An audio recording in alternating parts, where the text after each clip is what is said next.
The fitness industry is dying, and these people are killing it. Find out who I'm talking about in today's video.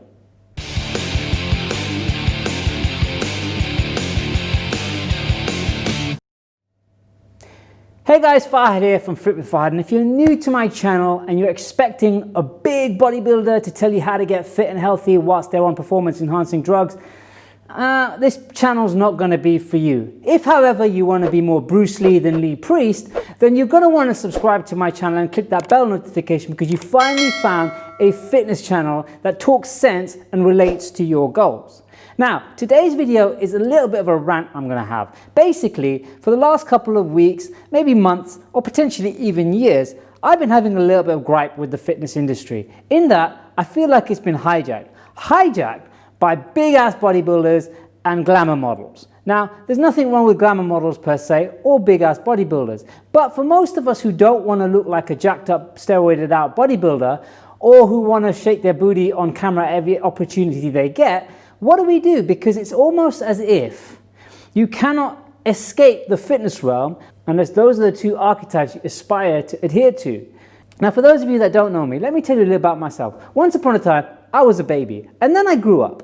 And when I grew up, I was quite overweight. I was living in an Indian household, which meant Indian food, and back in the 80s, unlike today's Asian parents were really only focused on academics. They weren't pushing the kids to do sport and fitness kind of based activities. So we kind of grew up inside the house eating dal chawal, which is a pretty cool Asian dish, and putting on weight. Well, I did anyway. And it was up until the age of 17 where I decided I want to do something about it, and I started my fat loss and fitness journey. I did everything wrong, which you can see in my video, the mistakes I wish I didn't make when I first started out. And I lost the weight eventually. I then got addicted to the martial art of Muay Thai, which is Thai boxing, and I became a Thai boxing fighter. I had a few professional fights in my career, and I loved it. So my whole ethos of fitness was based around athletic performance, based around combat sport, and now, as I'm in my 40s, I've decided to start to focus on the more sort of physique element of things because I never really had a good physique, and also I've got a ton of injuries from my fighting days. And I'll be honest with you, what I learned from physique coaching and physique training and from the big bodybuilders is a lot of scientific based knowledge that can help people who just want to get in great shape, or even people who want to do martial arts to train safely and properly and scientifically, because there's a lot of bogus information out in the martial arts world as well as to what you should and shouldn't do. But that being said, let's go back to my rant, shall we? Outside of religion, you will not find a more fiercely debated topic than that of fitness, especially when it comes to nutrition. And you'll find that the zealots that argue their cases and bring their opinions forward are so opinionated that they can actually come across as downright rude and arrogant. So there's an air of arrogance in the fitness industry. It's almost as though if you don't have a jacked physique, if you're not massive or muscular, you have no place telling other people how they can get fit and healthy. But the truth is, fitness isn't just about how jacked you are. It isn't about how much muscle mass you have. Now, muscle is important in the whole health and wellness equation. Don't get me wrong. I believe you should do weight training. I believe you should do resistance training. I believe there is a lot of good going for bodybuilding. However, it's almost as if everything else doesn't matter, that every other form of fitness is inferior to those that go into the gym to look like Lazar Angelov, or beyond that, people like Ronnie Coleman, etc. Now, let's be honest with you. You can get your advice and your inspiration from these people, and there's nothing wrong with that if that's what you want. But there's a whole world beyond that when it comes to health and well-being. And the people that I speak to, the people that I coach, the people that I surround myself with, they don't really want that physique. What they want is a more athletic physique. They want to feel healthier. They want to feel happier within themselves. Because ultimately, look, happiness is all we're really looking for, right? Your abs will make you happy for a certain amount of time. But then, let me be honest with you, getting abs is a miserable process for most people. Anyway, so there is a whole spectrum of fitness out there that isn't all about aesthetics and physique. Okay, look, a fighter does look good. You can look at someone like Conor McGregor and think, actually, you know what, his physique looks pretty cool, all right? And as much as I despise Conor McGregor's marketing ploys and the way he acts and conveys himself, he has got a pretty good physique and he's a damn good fighter. There's no denying that. However, let me just put one thing into perspective for you. when it comes to actual performance, fitness, health, and the peak of your state of well-being and the peak of your athletic prowess, I'll tell you one thing. I've been around bodybuilders on game day. I've also been around fighters on fight night. And I can tell you one thing, hand on heart, a fighter on fight night is in the peak of their physical prowess. In other words, they are ready. They've got the fitness levels, they've got the mindset, they've got the energy, they've got everything going for them to get through that fight.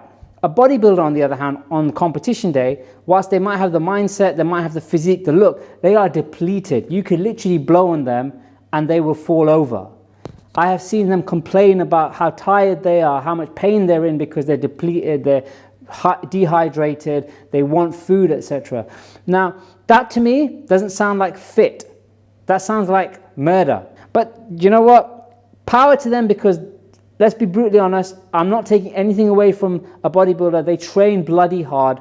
Some of them are very healthy, and you have to really focus on health to improve your physique. I will not deny that, and that's why I'm so much into helping people improve their physique. Because in order to optimize your physique, you have to optimize your health. You have to optimize your underlying health, such as your gut health, your digestion, your mindset, and all of these other areas.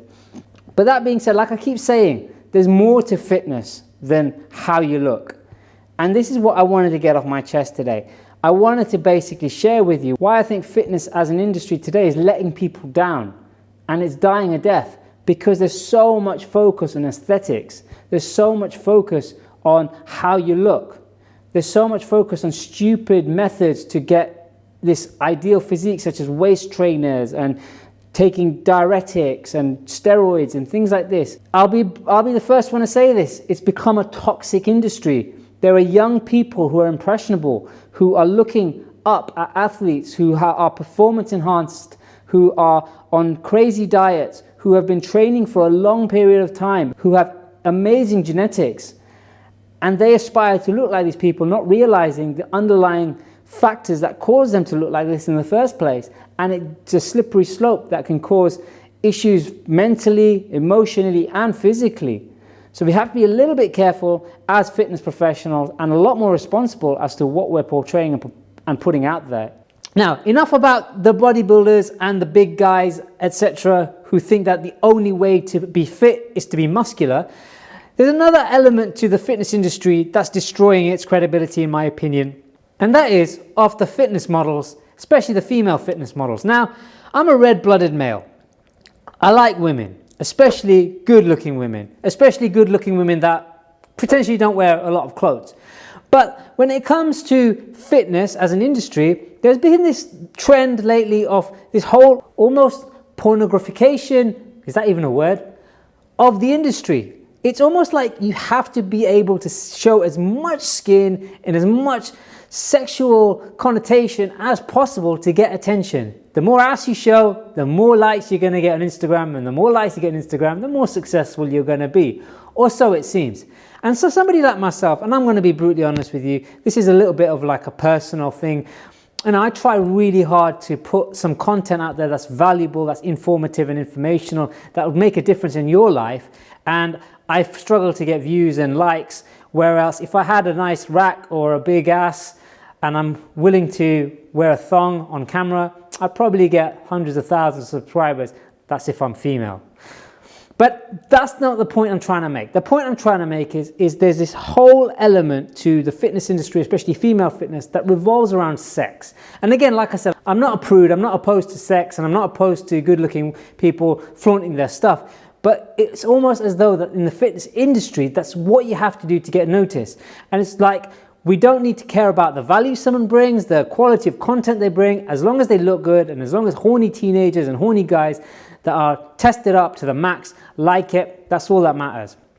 Big no-no from me. And again, this goes to that whole toxic thing of society and the influence fitness has on young people, especially now talking about female fitness models. Young women looking at this, aspiring to be successful on social media, probably think that they have to blend the world of glamour modeling with fitness in order to be successful. And that's just not the case. So I hope you've enjoyed this rant. I hope I haven't overstepped on any boundaries here, because Honestly, I don't want to pee anyone off, but the truth is I had to get this off my chest.